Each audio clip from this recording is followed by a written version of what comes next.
பிரியமானவர்களே, உங்கள் யாவருக்கும் இயேசுவின் நாமத்தில் அன்பின் வாழ்த்துக்கள். இன்றைக்கு பார்க்க போகிற வசனம் சங்கீதம் 29:11.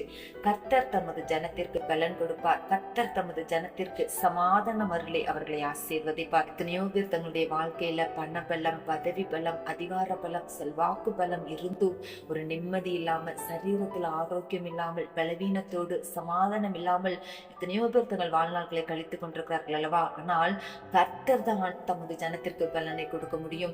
கர்த்தர் தான் சமாதானத்தை அருளை செய்ய முடியும். ஏன் தெரியுமா?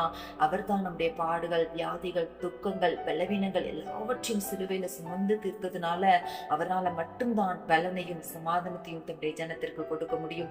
நீங்க ஏசப்பா பிள்ளைங்களா இருக்கீங்க தானே? நீங்க அவருடைய ஜனங்கள் தானே? இன்றைக்கு கர்த்தர் உங்களை பலப்படுத்துவார்.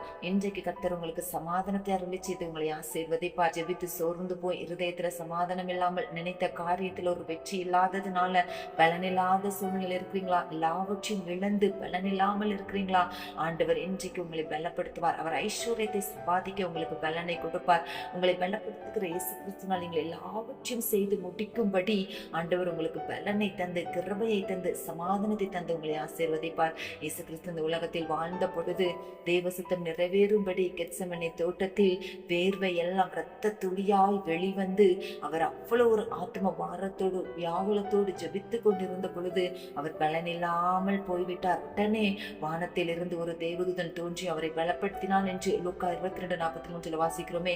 இன்றைக்கு அதே தேவ பிரசனம், இன்றைக்கு வானத்தில் இருந்து, உன்னதத்தில் இருந்து தேவ பலன் உங்களை மூடிக்கொள்ளும், உங்களை பலப்படுத்தும், உங்களை ஆட்கொள்ளும். உங்கள் ஆவி ஆத்ம சரீரத்தில் ஒரு புதிய பலனை தேவன் கட்டளையிடுவார். அவருடைய பிரசனத்தினால, அவருடைய வல்லமையினால, ஆவியானவருடைய அபிஷேகத்தினால இன்றைக்கு ஒரு புது பலனை பெற்றுக்கொள்வீங்க.